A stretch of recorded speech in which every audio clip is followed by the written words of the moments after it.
Years ago, whispers surrounded Neverland Ranch, the secluded wonderland Michael Jackson created to escape the pressures of the outside world. With its private theme park, zoo, and fairy tale atmosphere, it looked like a dreamland from the outside.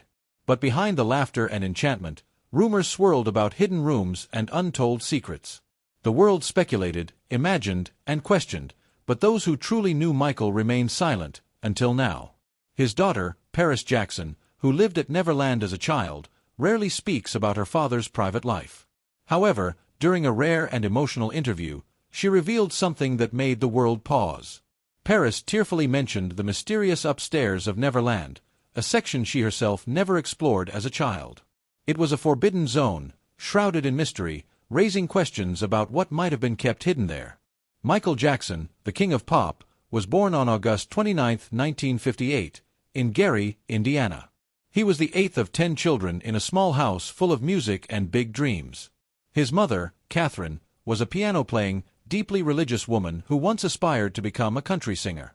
She worked part-time at Sears and practiced as a Jehovah's Witness. His father, Joe Jackson, was a stern, often abusive figure who worked at a steel mill and played guitar in a local band. Joe pushed his children hard to succeed, often crossing the line with brutal discipline. Michael would later recall how Joe would rehearse with a belt in hand, ready to punish any mistake. While some siblings defended Joe's methods as necessary for discipline, Michael bore emotional scars from his childhood. Despite the pain, Michael's immense talent could not be held back.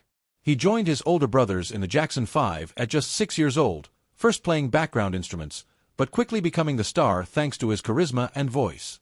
The group performed in clubs, even adult venues like strip shows, anything to gain attention. Their big break came at Harlem's Apollo Theater, where a winning performance landed them a contract with Motown Records. Their debut hit, I Want You Back, soared to number 1, followed by ABC and I'll Be There, cementing Michael as a teen idol. By the mid-1970s, the Jacksons moved on from Motown and signed with Epic Records, where Michael began writing songs and taking creative control. Around this time, he starred in The Wiz and met legendary producer Quincy Jones, a collaboration that would change music forever. Together, they produced Off the Wall in 1979, a funky, energetic album filled with hits like Don't Stop Till You Get Enough. But Michael wasn't satisfied. He believed the album deserved more recognition and set out to make an even bigger impact. That drive resulted in Thriller, an album that reshaped music history forever. However, fame brought with it darker moments. In 1993, Michael befriended 13-year-old Jordan Chandler after meeting his stepfather. What began as a warm relationship soon turned into a nightmare. On July 8, Jordan's biological father, Evan Chandler, suddenly demanded millions from Jackson or threatened to destroy his career. Secret recordings later revealed Evan saying, "If I go through with this, I win big time. There's no way I'll lose." Jackson hired private investigator Anthony Pellicano, who directly questioned Jordan. Jordan denied any wrongdoing. But shortly after, Evan's attorney contacted a psychiatrist who issued a written opinion suggesting possible abuse. With that letter, Evan claimed Jordan had confessed and demanded $20 million.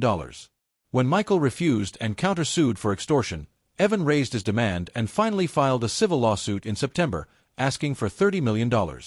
As Michael continued to resist, Evan went public, and the story exploded globally.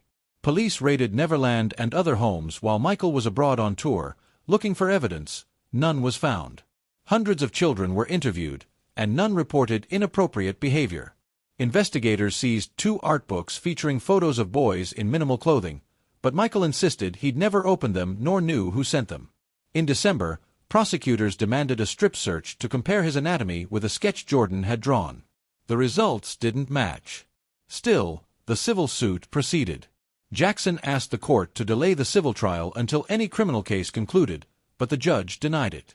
Facing dual legal battles and addicted to prescription medication, Jackson settled the civil suit in January 1994. Around $15 million went to Jordan, with another $3 million to his parents. Importantly, the settlement didn't stop Jordan from testifying in criminal court. Nevertheless, after 2 grand juries, 400 witnesses, and months of investigation, prosecutors declared they lacked evidence to indict Jackson and closed the case in 1994. Yet, trouble returned. In 2003, New allegations surfaced after British journalist Martin Bashir aired Living with Michael Jackson, a documentary showing Jackson holding hands with a 12-year-old boy and speaking about sleepovers with children. Jackson defended his actions, saying they were innocent and rooted in his deep love for childhood and children. But public backlash was immediate and harsh. That December, Jackson was formally charged with 7 counts of child molestation and 2 counts of giving alcohol to a minor. He denied all accusations and insisted he was being unfairly targeted. The trial, The People vs. Michael Jackson, began on January 31, 2005. It became one of the most sensational and highly publicized trials in history. The media frenzy was overwhelming, and Jackson's health visibly deteriorated under the stress. During the trial, his defense argued that the boy's family had a history of targeting celebrities and manipulating situations for money. They accused them of staging the accusations to exploit Michael's fame and generosity. The prosecution argued that Michael Jackson had used his fame to exploit and abuse a child. After months of intense courtroom battles, including testimonies from both sides and appearances by celebrities, the jury finally reached a verdict. On June 13, 2005, Michael Jackson was acquitted on all charges, found not guilty on every count. However, years later in 2009, the FBI released records confirming they had extensively investigated Jackson in both the 1993 and 2005 cases. The records revealed that the FBI found no evidence that Jackson had committed any crimes. Still, although cleared in a court of law, the allegations deeply impacted his personal life and public image. The scandal shadowed him for the rest of his life. After the 2005 trial, Jackson's financial situation deteriorated rapidly. Despite being one of the most successful performers in music history, he was drowning in debt. Jackson moved to Bahrain to live as a guest of Sheikh Abdullah. Around this time, 2C's Records announced a supposed deal with Jackson, which fell apart shortly after. The company's CEO, Guy Holmes, confirmed the deal had never been signed, and Jackson was nearing bankruptcy, facing 47 lawsuits. In 2006, he used part of his lucrative music catalog, worth about $1 billion at the time, as collateral for a loan. He owed $270 million to Bank of America, which had sold the debt to Fortress Investments. Fortress provided a new $300 million loan, roughly $470 million today, but this came with harsh conditions. Financial advisors pressured Jackson to sell half his music catalog share to avoid total financial collapse. As a result, Neverland Ranch was shut down, and Jackson never lived there again. Things only got worse. Jackson was unable to pay employees on time. He owed $36,000 in back wages and $100,000 in penalties. His extravagant lifestyle and mounting legal troubles had emptied his finances. Though he tried to bounce back by writing music in Ireland and preparing for new albums, his financial woes only deepened. In 2008, Neverland Ranch faced foreclosure. Jackson negotiated a deal with Colony Capital, securing $35 million, but it wasn't enough to clear all his debts. By 2009, Jackson was an estimated $500 million in debt. In a final effort to restore his finances, he announced a comeback tour, This Is It. The first 10 shows sold out in hours, expanding to 50 performances. Yet even during rehearsals, Jackson was months behind on mortgage payments, and his financial state remained precarious. Despite his legendary status and vast music catalog, Jackson's life revealed that fame does not protect one from financial ruin. He spent lavishly, fought countless lawsuits, and placed trust in the wrong people, resulting in a tangled financial legacy. The personal toll of his legal battles was immense. The 1993 scandal severely affected Jackson's health and career. Years before, in 1984, he had suffered serious burns during a Pepsi commercial shoot and began using painkillers to manage the pain. But after the abuse allegations, emotional stress worsened his dependency on drugs. Jackson wasn't just coping with physical pain, he was overwhelmed by betrayal, media scrutiny, and the collapse of his pristine public image. He later described this period as one of the darkest times of his life. On November 12, 1993, Jackson canceled the remaining dates of his Dangerous World Tour and ended his long-term endorsement deal with Pepsi. Fans were heartbroken and deeply concerned for his well-being. Jackson later admitted he had been emotionally and physically broken during those years. The scandal didn't just tarnish his image, it shattered his inner world. On June 25, 2009, the world was stunned by the sudden death of Michael Jackson, just weeks before his massive London concert series was set to begin. All shows had sold out. That morning in his rented Holmby Hills mansion, Jackson suffered cardiac arrest. His personal doctor, Conrad Murray, had been administering a dangerous mix of medications, including propofol, a powerful anesthetic used in surgeries, and other sedatives like lorazepam and midazolam. At 12:21 p.m. local time, a 911 call was made after Jackson was found unresponsive. Paramedics arrived quickly and attempted CPR, rushing him to Ronald Reagan UCLA Medical Center. Doctors tried for over an hour to revive him, but at 2:26 p.m., Michael Jackson was declared dead. The cause: a propofol overdose administered by Dr. Murray. The combination of drugs in his system proved to be fatal. News of Jackson's death spread like wildfire. The internet nearly collapsed. Google, Twitter, AOL Messenger, and Wikipedia experienced massive traffic and outages. Television networks across the globe broke regular programming to honor the king of pop. MTV returned to airing music videos, playing Jackson's greatest hits for hours. BET held non-stop music marathons. Documentaries, tributes, interviews, and fan reaction shows dominated the airwaves. The world grieved. Fans danced to his music, shared stories, and mourned the loss of an artist who had deeply touched millions. Jackson's death marked the end of an era. Whether you loved his music, his dance, or his message of unity and love, his passing created a cultural void still felt today. Michael Jackson wasn't just the king of pop. He was a global icon, and on that June day, the world lost a piece of its rhythm.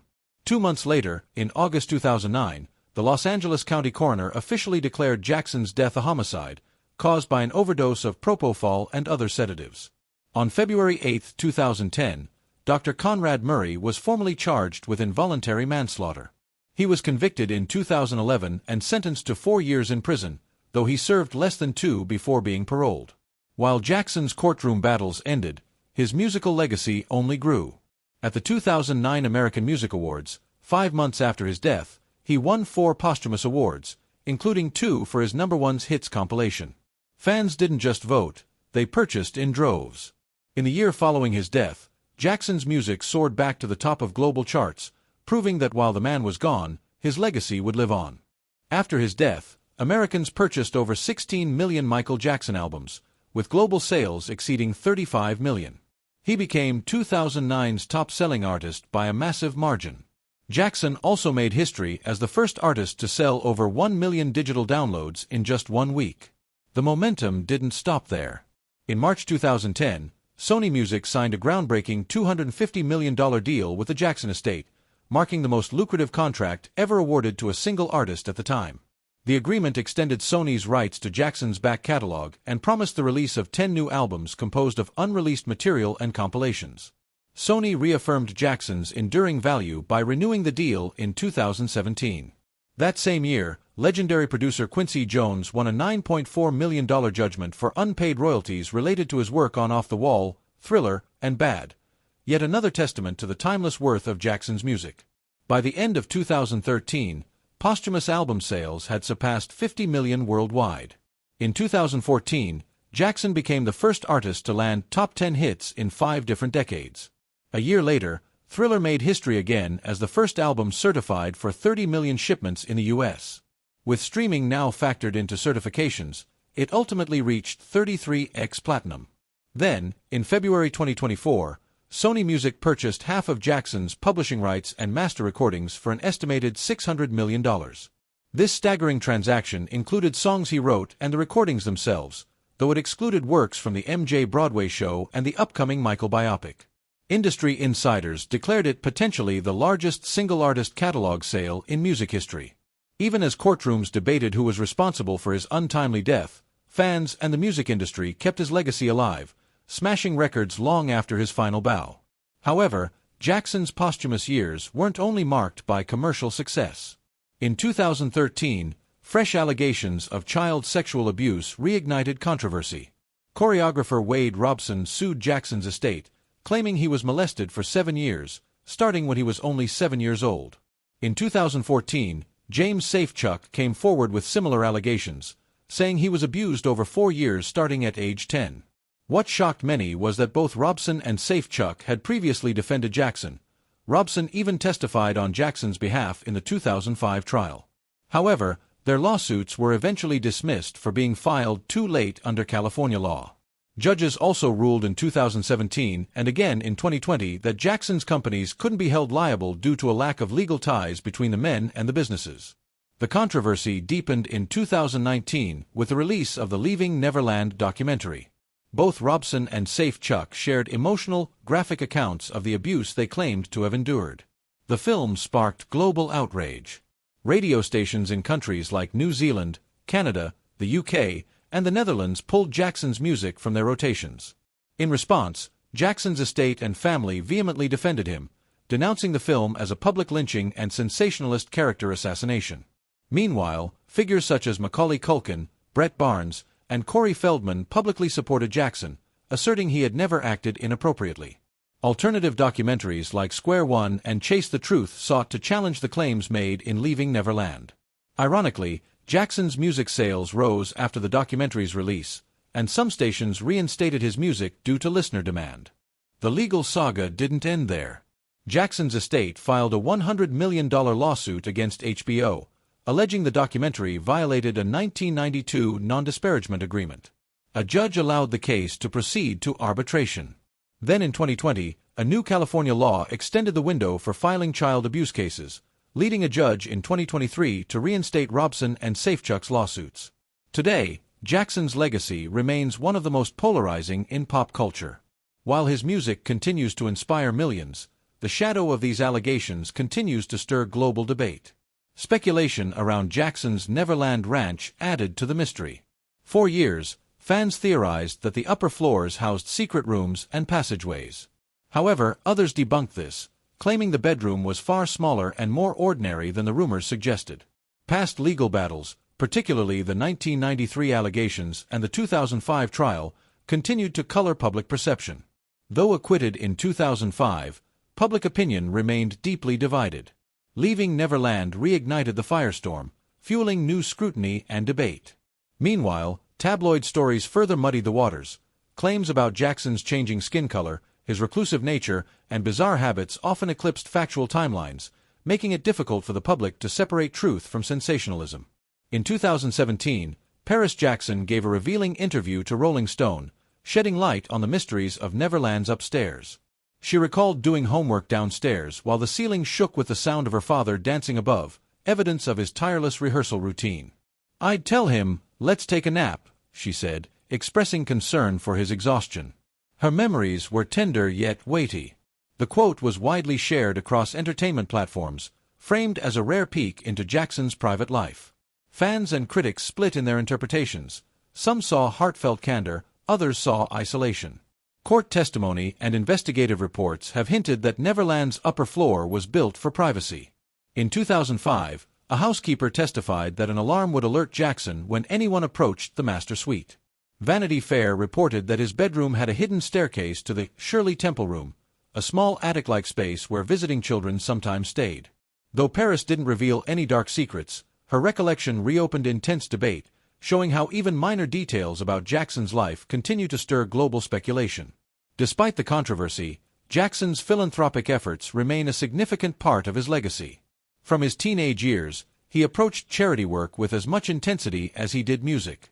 According to the Chronicle of Philanthropy, Jackson laid the foundation for today's celebrity charity culture. The Los Angeles Times credited him with setting the standard for generosity in show business. Over his career, Jackson reportedly gave away over $500 million, an enormous figure even before adjusting for inflation.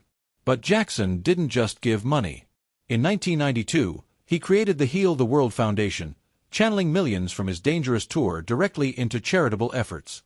The foundation delivered food, medicine, and vaccinations, and collaborated with children's groups around the world. He also organized benefit concerts, gave away thousands of tickets to underprivileged children, and regularly visited hospitals during tours, posing for pictures, handing out toys, and offering comfort. These quiet, behind-the-scenes moments became a signature of his humanitarian work. Beyond that, Jackson donated memorabilia, costumes, and even handwritten lyrics for charity auctions, raising record-breaking funds. Jackson's efforts earned him a Guinness World Record for supporting the most charities as a pop star. He also received multiple humanitarian awards. Even the White House took notice. On May 14, 1984, President Ronald Reagan hosted Jackson to honor his support for anti-drug and anti-drunk driving initiatives. Jackson allowed his hit song Beat It to be used in a public service campaign. Later, Presidents George H.W. Bush and Bill Clinton would also recognize Jackson for his public service. For Jackson, philanthropy wasn't an afterthought, it was integral to his celebrity. His tours doubled as fundraisers, and award shows often served as platforms for giving.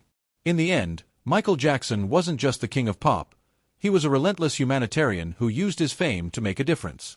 Whether through million-dollar donations, quiet hospital visits, or lending his voice to social causes, Jackson channeled his global reach into real-world change. His life was filled with soaring highs and crushing lows, but behind the scenes, the pressure and expectations were immense. If you learned something new from this story or appreciated the insight, don't forget to like the video, it really helps us. And if you're a true MJ fan or love uncovering untold stories from his life, be sure to subscribe to the channel.